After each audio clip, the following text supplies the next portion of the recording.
बीते 100 घंटों से क्रीमिया लगातार धधक रहा है। अब भी यूक्रेन के हमले जारी हैं, मगर इसी बीच रूसी प्रेसिडेंट पुतिन मॉस्को पहुंचे और इसी के साथ ही यूक्रेन की तबाही के पहले चरण का आगाज हो गया। बीती रात भीषण तरीके से पुतिन ने क्रीमिया हमले का प्रतिशोध लिया। ब्लैक सी से सटे दक्षिणी यूक्रेन के ओडेसा रीजन को बारूद से पाट दिया गया। Ballistic missile, cruise missile, kamikaze drone, यकीन मानिए ओडिशा के कोने कोने को बारूद से दहलाने के लिए पुतिन ने हर विनाशक हथियार का इस्तेमाल किया। मगर आज यूक्रेन प्रलय की रात है। आज ओडेसा समेत पूरे ब्लैक सी में महाविध्वंस की रात है। आखिर क्यों? देखिए खास रिपोर्ट। 2 दिन के चीन दौरे को पूरा कर रूसी प्रेसिडेंट पुतिन ने बीती रात मॉस्को में कदम रखा और इसी के साथ क्रीमिया प्रतिशोध की पहली किश्त का आगाज हो गया।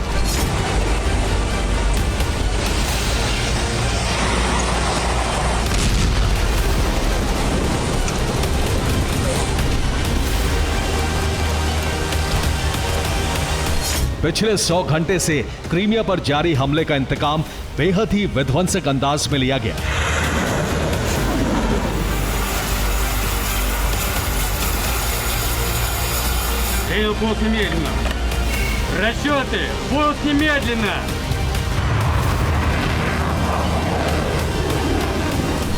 रूसी ब्रिगेड ने जबरदस्त बारूदी कोहरा मचाया और इसका अंदाजा आप यूक्रेन से सामने आई इन तस्वीरों से लगा सकते हैं।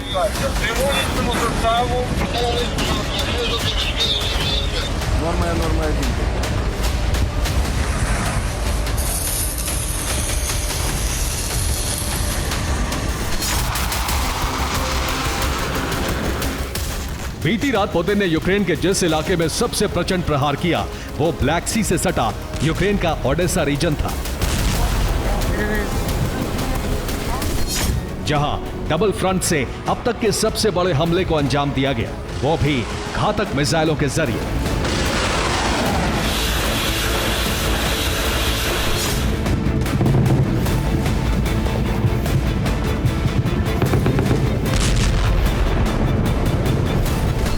दरअसल चीन से लौटे पुतिन ने क्रेमलिन पहुंचने के साथ ही ओडेसा पर भीषण बमबारी का ऑर्डर दे दिया।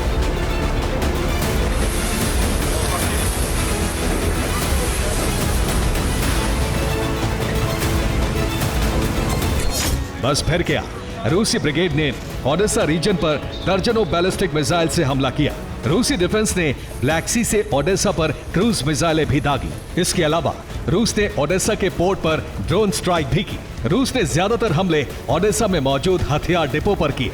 ओडेसा के एनर्जी सेक्टर और पोर्ट भी रूस ने ध्वस्त कर दिए। इसके अलावा ओडेसा के रिहायशी इलाकों पर भी बमबारी हुई।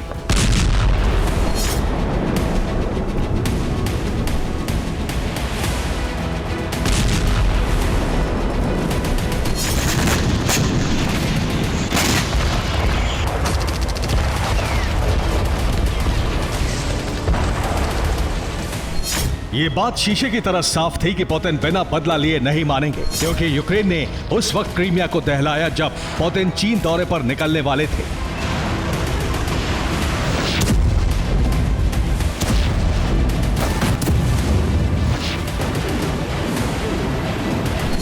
यूक्रेन ने उस वक्त क्रीमिया में तबाही मचाई जब पुतिन चीनी प्रेसिडेंट जिनपिंग से मिलने वाले थे।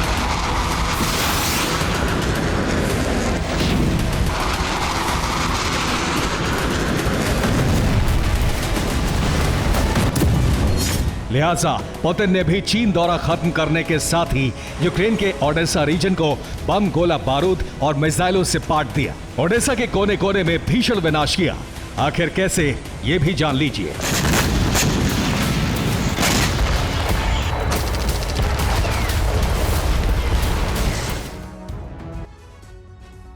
और साथ ही आपको यह भी बता दें कि सेवेस्तोपोल से करीब 300 किलोमीटर दूर दक्षिणी यूक्रेन के ओडेसा रीजन पर बीती रात रूस की तरफ से जबरदस्त हमले किए गए।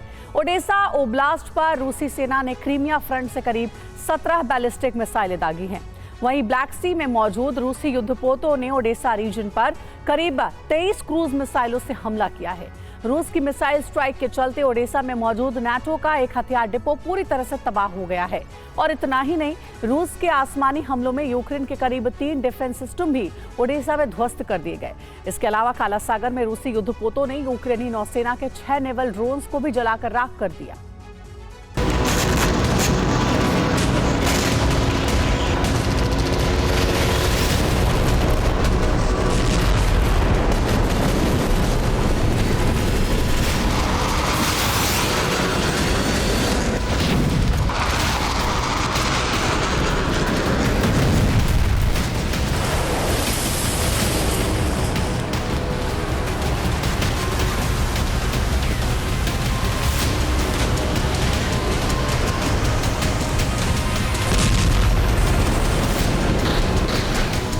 कहीं नेटो का हथियार डिपो राख हुआ तो कहीं यूक्रेन के डिफेंस सिस्टम को तहस नहस किया गया।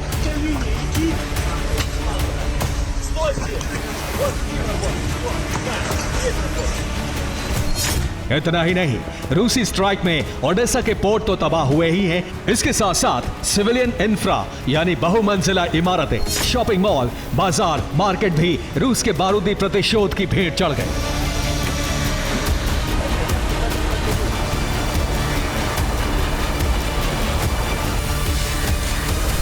लेकिन ये तो ओडेसा में तबाही का पहला चरण है। आशंका जताई जा रही है कि आज रात ओडेसा पर अब तक का सबसे भीषण प्रहार किया जाएगा।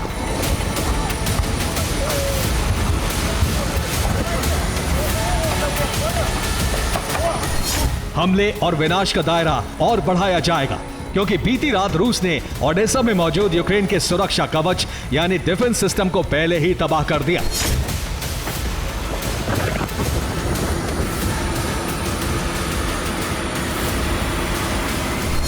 ऐसे में अब रूसी मिसाइलों और ड्रोन को रोकना यूक्रेनी सेना के लिए नामुमकिन है।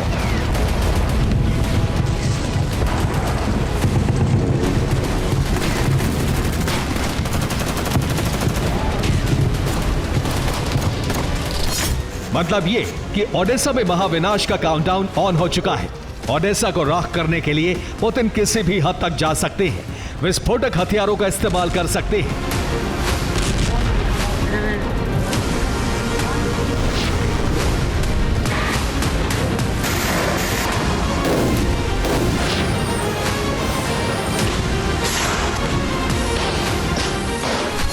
लेकिन हैरान करने वाली बात यह है कि एक तरफ रूस ओडेसा को दहला रहा है तो दूसरी तरफ यूक्रेन क्रीमिया के पीछे हाथ धोकर पड़ गया है।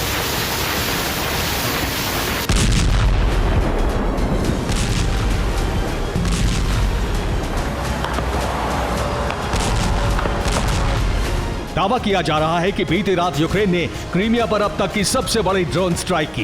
एक साथ सैकड़ों की तादाद में यूक्रेनी ड्रोन्स ने क्रीमिया के अलग अलग इलाकों में तबाही मचाई।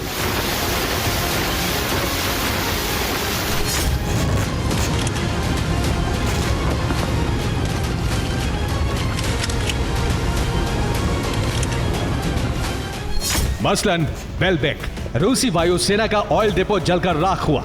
50,000 क्यूबिक टन के तेल गोदाम को जलाया।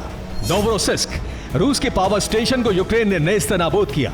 26,000 रूसी नागरिक अंधेरे में रहने को मजबूर। जनकोई, रूसी वायुसेना के एयरबेस पर ड्रोन स्ट्राइक की गई। हैंगर में खड़े कई रूसी लड़ाकू विमान क्षतिग्रस्त हुए।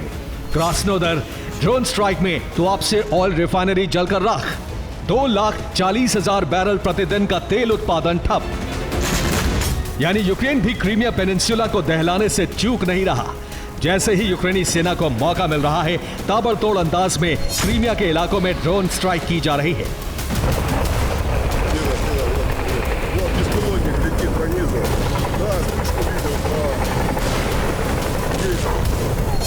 आप ये जानकर हैरान रह जाएंगे कि रूसी डिफेंस ने यूक्रेन के 100 से ज्यादा ड्रोन तो इंटरसेप्ट करके मार गिराए। बावजूद इसके सेवेस्तोपोल समेत क्रीमिया में बारूदी भूचाल आया।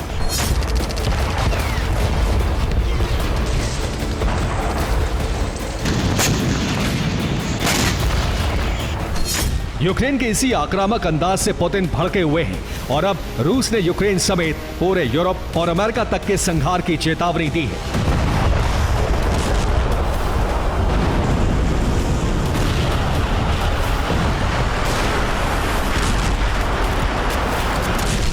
ब्लैक सी में तैनात नेटो के जंगी बेड़ों को निशाना बनाने का ऐलान किया है। मतलब ये कि क्रीमिया पर हमले के बाद पुतिन अब महाजंग छेड़ने के लिए तैयार है।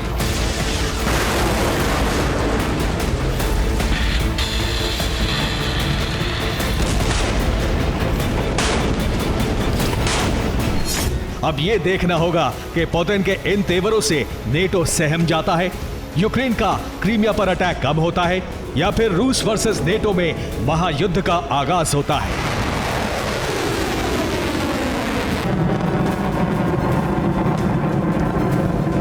Bureau report, TV9 Bharatvarsh. Golan Heights पर हिजबुल्लाह का भीषण हमला हुआ है। इजरायली बेस पर हिजबुल्लाह की रॉकेट स्ट्राइक, हमले में आईडीएफ को भारी नुकसान का दावा। हिजबुल्लाह ने जारी किया हमले का वीडियो। देखिए, बड़ी खबर आपको बता रहे हैं, इजरायली बेस पर हिजबुल्लाह की स्ट्राइक हुई है, जहां भारी तबाही धमाके के बाद मची है। रॉकेट से हमला किया गया है।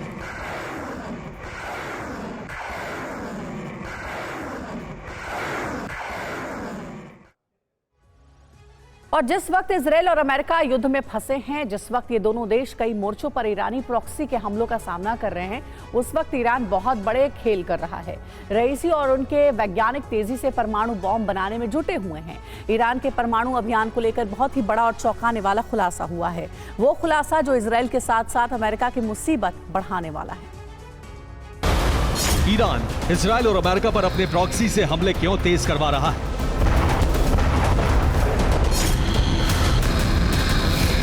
ईरान खुद ही इजरायल और अमेरिका के खिलाफ जंग क्यों नहीं छेड़ रहा है?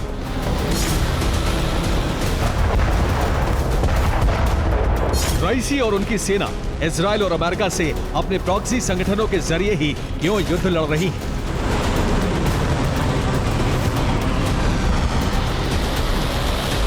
इन सवालों का जवाब पहली बार दुनिया के सामने आ गया है। ईरान तेजी से परमाणु बम बनाने में जुटा है। एक लीक रिपोर्ट के मुताबिक तेहरान परमाणु हथियार बनाने के बेहद करीब पहुंच चुका है। ऐसे में वो इस वक्त किसी बड़े युद्ध में नहीं फंसना चाहता।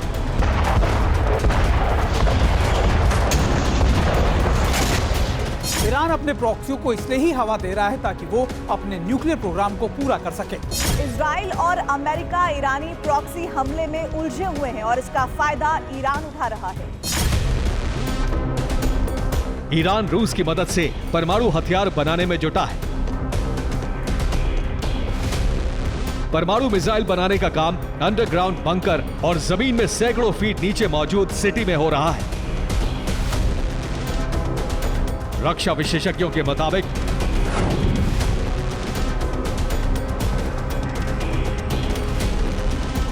ईरान ने 7 जगहों पर अंडरग्राउंड सिटी बना रखे हैं। ये अंडरग्राउंड सिटी जमीन में 1700 फीट नीचे इसी पाताल लोक में परमाणु हथियार बनाए जा रहे हैं। यहीं पर ईरान ने अपनी घातक मिसाइलें छिपा रखी।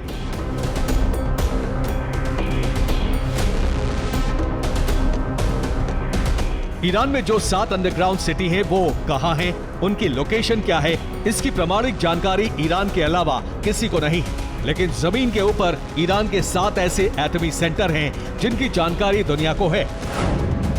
शरीफ university of technology, Isfahan nuclear research centre, Natanz enrichment plant, Rudan nuclear research centre, Zagros nuclear hub, Fordow enrichment plant, Bonab atomic research centre, यही ईरान का परमाणु साम्राज्य है। इन्हीं 7 जगहों पर यूरेनियम संवर्धन हो रहा है, यहीं पर रिसर्च हो रही है और अंडरग्राउंड सिटीज में उस रिसर्च पर काम हो रहा है।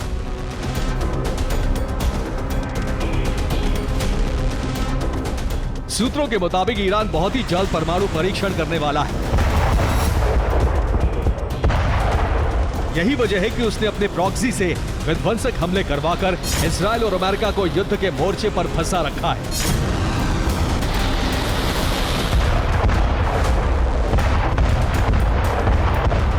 ईरान के साथ रूस पूरी मजबूती से खड़ा है। रईसी जानते हैं कि एक बार परमाणु बम का परीक्षण कामयाब हो गया तो अमेरिका के पास मौजूद सभी विकल्प एक झटके में खत्म हो जाएंगे।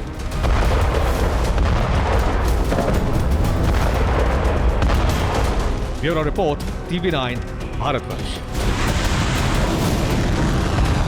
ज़पोरिजिया में रूसी ब्रिगेड का विध्वंसक हमला होवित्जर से यूक्रेनी सैनिकों पर मोर्टार दागे गए हैं और साथ ही बर्वोवो में यूक्रेन की कमांड पोस्ट को भी तबाह कर दिया गया। रूस के रक्षा मंत्रालय ने जारी किया है वीडियो।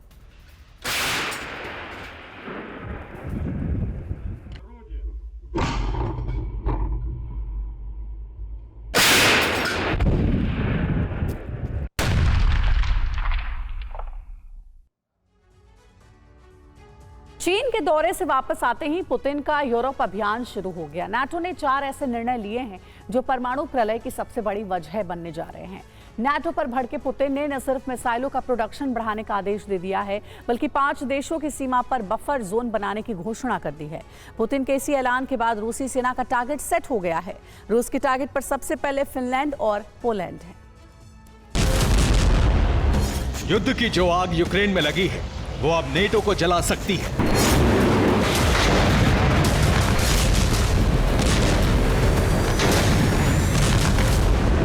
ये जंगी ज्वाला 5 और देशों को अपनी जद में ले सकती है।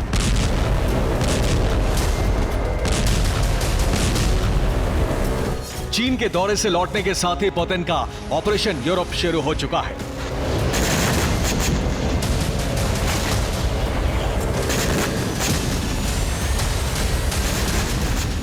पुतिन के आदेश के बाद रूसी फौज ने रूस से सटे नेटो देशों को अपने टारगेट पर ले लिया है।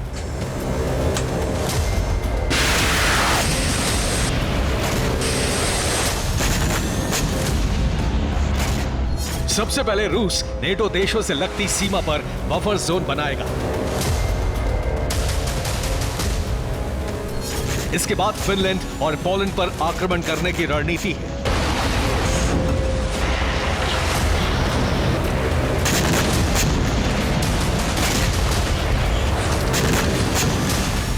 नाटो और यूक्रेन ने अब तक जो कुछ किया उससे क्रेमलिन क्रोध से भर चुका है। नेटो ने एक साथ ऐसे 4 फैसले कर दिए हैं जिससे पुतिन बहुत भड़के हुए हैं।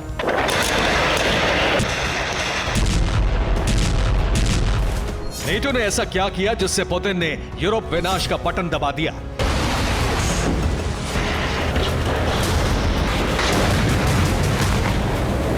सबसे पहले इससे समझिए, यूक्रेन में नेटो ने अपनी सेना को ट्रेनर बनाकर भेजने का फैसला किया है। ज़ेलेंस्की ने अमेरिका से अपील की है कि वो रूसी धरती पर हमले के लिए टारगेट तय करे। इतना ही नहीं, नेटो रूस पर हमले के लिए यूक्रेन को लंबी दूरी के हथियार दे रहा है।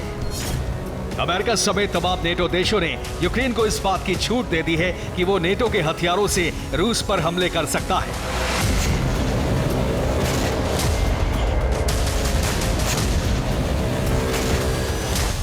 नेटो की इसी छूट का परिणाम है कि यूक्रेनी फोर्स पिछले 5 दिनों से रूसी धरती पर जबरदस्त विस्फोट कर रही है।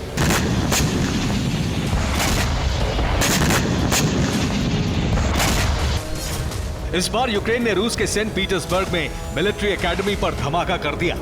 ये तस्वीर हमले के बाद की है। यूक्रेनी विस्फोट के बाद रूसी मिलिट्री एकेडमी जल गई।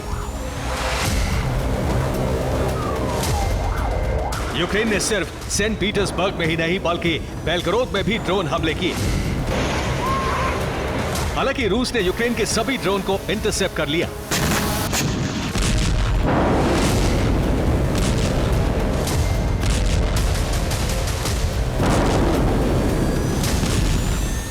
नेटो के इन्हीं 4 फैसलों के बाद रूस ने नेटो के खिलाफ उस सैन्य अभियान की शुरुआत कर दी जिसकी तैयारी क्रेमलिन ने बहुत पहले से ही कर रखी थी। पुतिन ने एक बार फिर घोषणा कर दी है कि अगर नेटो ने यूक्रेन में अपनी सेना भेजी तो इसके बहुत ही भयावह परिणाम होंगे।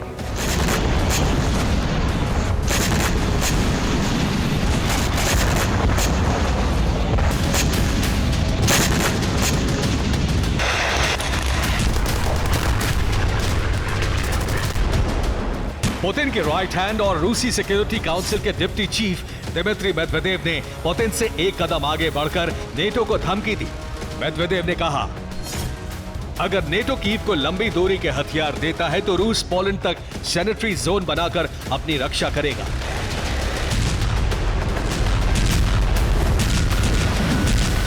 सैनिटरी जोन यानी कि बफर जोन रूस इस बफर जोन को कहां बनाएगा, इस बफर जोन का मकसद क्या है, अब इसे समझने की जरूरत है।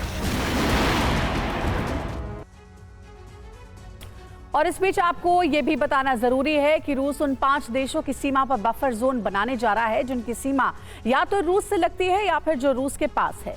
बफर जोन मतलब यहां रूसी सेना की जबरदस्त तैनाती होगी। पहला बफर जोन रूस फिनलैंड से लगती सीमा पर बनाएगा।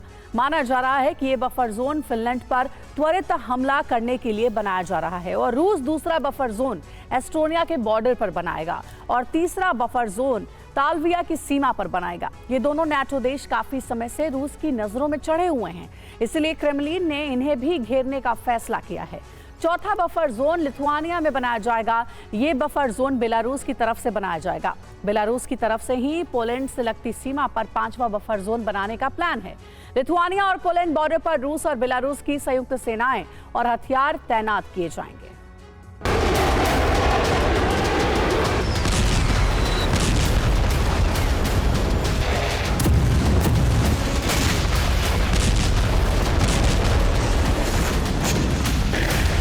नेटो की खतरनाक चाल का खुलासा हुआ तो पुतिन और उनकी सेना ने अपने प्लान को अमली जामा पहनाना शुरू कर दिया। चीन से लौटने के साथ ही पुतिन ने मिसाइलों का प्रोडक्शन बढ़ाने का आदेश जारी कर दिया है।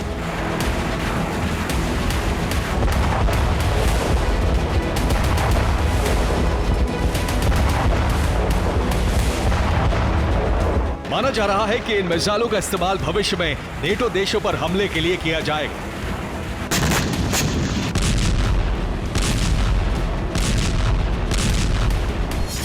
क्रेमलिन और पुतिन के आक्रामक रुख को देखते हुए रूस के पत्रकार व्लादिमीर सोलोव्योव ने जो कहा है, उससे रूस के एटमी टारगेट का खुलासा हो गया है।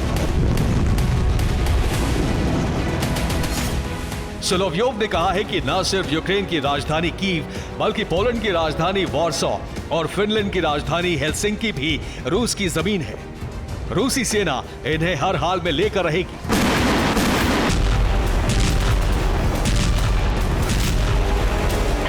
मतलब ये कि रूस के पहले टारगेट पर पोलैंड और फिनलैंड ही है।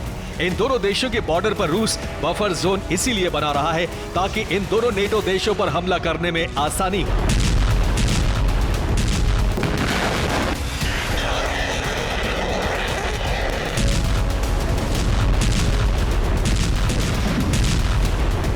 रूसी विदेश मंत्रालय की प्रवक्ता मारिया ज़खारोवा ने भी नेटो के खिलाफ आक्रामक तेवर दिखा दिए हैं। ज़खारोवा ने धमकी देते हुए कहा है, मैं एक बार फिर से चेतावनी देती हूँ कि नाटो आग से खेल रहा है।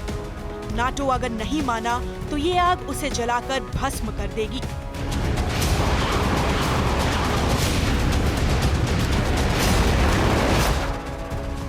जाहिर है रूस अब नेटो से आर या पार का मोड बना चुका है।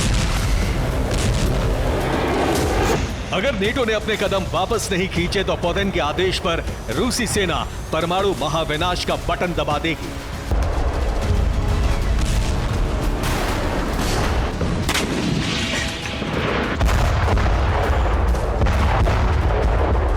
Bureau report, TV9 Bharatvarsh. Ukraine के ओडेसा में रूस का फिर से हुआ है बड़ा हमला। एयर स्ट्राइक से दहला ओडेसा पोर्ट। रूसी बॉम्बर ने ओडेसा पर बॉम्ब गिराए हैं। खार्किव के बाद ओडिशा रूस का बना है नया टारगेट। तो देखिए एयर स्ट्राइक से किस तरीके से ये पूरा पोर्ट जो है वो दहल उठा। ये देखिए आप, धमाका हुआ और धमाके के बाद चारों तरफ धुआं ही धुआं नजर आ रहा है। ओडेसा पोर्ट पर लगातार रूस की ओर से हमले किए जा रहे हैं। यूक्रेन के ओडेसा में रूस ने एक बार फिर से इसी कड़ी में एयर स्ट्राइक की है और रूस भले ही खार्किव को खंडहर बना रहा है, लेकिन भविष्य में ये रूस के लिए कवच बनने वाला है। पुतिन ने यूक्रेनी सेना को लाचार और नाटो देशों की मदद को नाकाफी बनाने के लिए बहुत बड़ा प्लान तैयार किया है। अब खार्किव पर 2 या 4 मोर्चे से हमले करने की बजाय सैनिकों को बहुत बड़े दायरे में फैला दिया गया है। रणनीति ऐसी है कि यूक्रेनी फौज किसी खास जगह पर मजबूती से पलटवार भी करे तो खार्किव में रूस के मिशन को रोका नहीं जा सकता है। 50,000 सैनिक और 70 किलोमीटर वाले इस प्लान की पूरी जानकारी आपको इस रिपोर्ट में मिलेगी।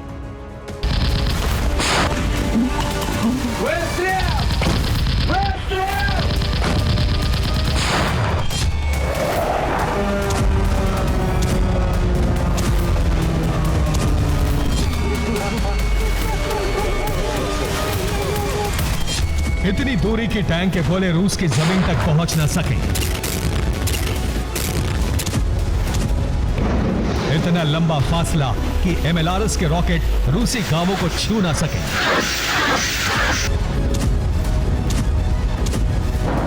इसी मकसद से पुतिन ने खार्किव का मिशन शुरू किया है। खार्किव पर सिर्फ बारूद नहीं बरस रहा, बल्कि एक मजबूत रणनीति के साथ रूस की सेना आगे बढ़ रही है।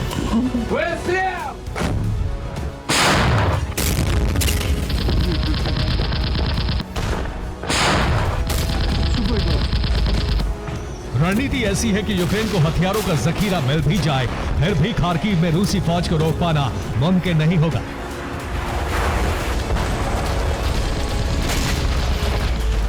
10 मई के बाद से खार्किव में बहुत कुछ बदल चुका है। जमीन के जिस हिस्से पर यूक्रेन के MLRS थे, वहां अब रूसी सैनिकों का कब्जा है।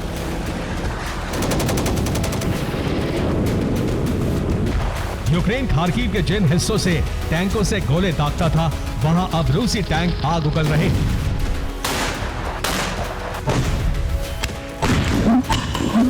रूस की आर्मी पिछले 8 दिनों से एक बड़े इलाके पर कब्जा जमाते हुए अब नए टारगेट की तरफ बढ़ रही है।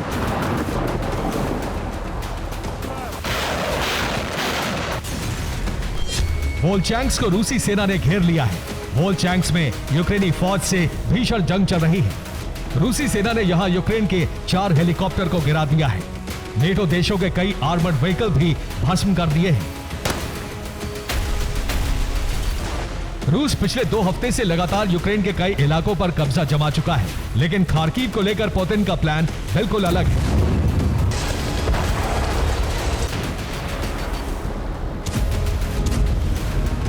पुतिन के दिमाग में क्या चल रहा है, इसका खुलासा बीजिंग में पुतिन की एक प्रेस कॉन्फ्रेंस के दौरान हुआ।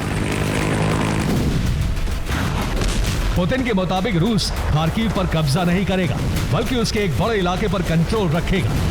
इस वक्त किस रणनीति से खार्किव मिशन को आगे बढ़ाया जा रहा है, ये आपको दिखाते हैं। रूस अपनी विशाल सेना का पूरा फायदा उठा रहा है। खार्किव में हमले के दायरे को 70 किलोमीटर इलाके में फैला दिया गया है और अब यूक्रेन के लिए मुश्किल है कि वो इतने बड़े इलाके में रूस के सैनिकों को कैसे रोक सकेगा। नाटो भले ही रूस को हथियार दे दे, लेकिन सैनिकों की कमी पूरी नहीं की जा सकती। आप पूरी प्लानिंग समझिए। रूस यूक्रेन बॉर्डर की बात करें तो बेलगोरोड सिर्फ 40 किलोमीटर दूर है, जबकि खार्किव सीमा से 30 किलोमीटर दूर है। यानी दोनों जगहों से एक दूसरे पर गोलाबारी मुमकिन है। खुलासा हुआ है कि रूस खार्किव पर पूरी तरह से कब्जा करने नहीं जा रहा है। रूस बॉर्डर की तरफ से 200 स्क्वायर किलोमीटर इलाके में अपना कंट्रोल चाहता है, यानी यूक्रेन की सेना बॉर्डर से इतनी दूर रहे कि रूस के रिहायशी इलाकों पर गोलाबारी ना की जा सके।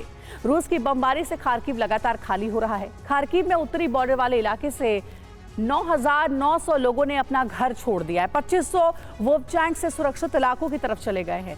ताजा बमबारी में 3000 इमारत ध्वस्त हो गई है।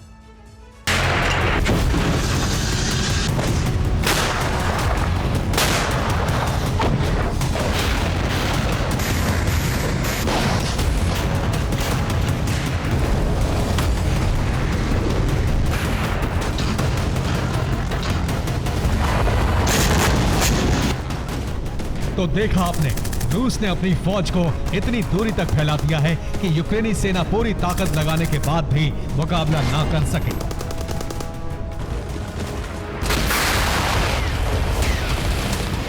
रूस की सेना बॉर्डर के इलाकों से कब्जा करते हुए आगे बढ़ रही है। मकसद इन इलाकों को पूरी तरह से खाली कराना है।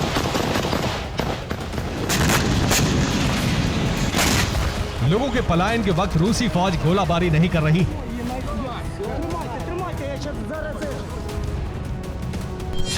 सैनिकों की कमी को पूरा करने के लिए ज़ेलेंस्की ने एक नया कानून बनाया है, जिसके तहत जेल में सजा काट रहे कैदी सेना में शामिल हो सकते हैं। विचाराधीन कैदी भी सेना में शामिल हो सकते हैं। सेना में शामिल होने पर सजा में छूट दी जा सकती है। कैदियों को सैनिकों को मिलने वाली सुविधाएं भी दी जाएंगी। रूस भी जेल में सेना भर्ती का अभियान चला चुका है।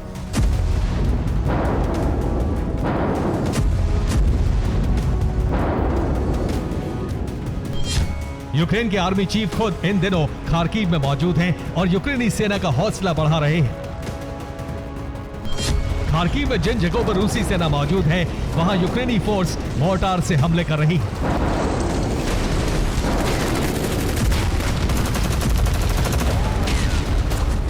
International legion of defence intelligence के जवानों ने खार्किव में मोर्चा संभाला है और बेहद मामूली और हल्के हथियारों से रूस से मुकाबले की कोशिश हो रही है।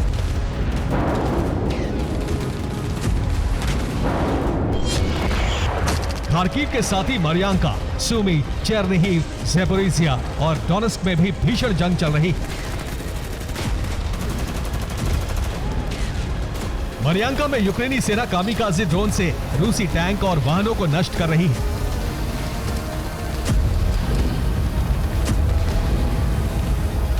यूक्रेन के सैनिक एक साथ कई ड्रोन लॉन्च कर रहे हैं और फिर रूसी टैंकों का पीछा करके ये ड्रोन एंटी टैंक मिसाइलों जैसा धमाका कर रहे हैं। मरियांका के इन हमलों में रूस ने 2 IFV, 2 टैंक और 1 इन्फेंट्री वाहन गंवाया है। वोवचांस्क पर कब्जे के लिए भीषण जंग चल रही है। यहाँ कई रूसी सैनिक वोवचांका नदी क्रॉस करने की कोशिश कर रहे हैं, लेकिन यूक्रेन बॉर्डर गार्ड्स यहाँ अभी भी डटे हैं और रूसी सैनिकों की कोशिश नाकाम हो रही है।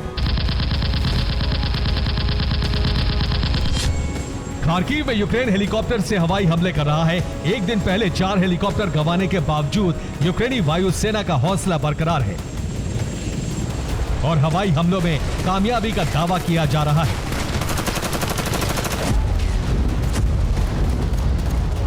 फिलहाल उत्तरी खार्किव में भीषण जंग चल रही है क्योंकि रूस की सेना सूमी और बेलगोरोड की तरफ से खार्किव में दाखिल हो रही है।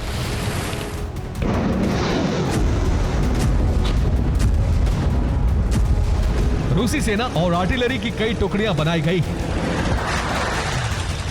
रूस की तरफ से बैकअप फोर्स भी रवाना की गई है। जिन इलाकों पर कब्जा हुआ है वहां सेना की चेकपोस्ट और कमांड सेंटर बनेगा। खार्किव में रूस की सेना स्थायी रूप से तैनात की जाएगी, इसलिए हर नई जीत के साथ सैनिकों की संख्या बढ़ाई जा रही है। खार्किव में कब्जे के साथ ही रूसी सेना उत्तर से दक्षिण खार्किव की तरफ बढ़ रही है। इन इलाकों में रूस की इन्फेंट्री को भेजा गया है।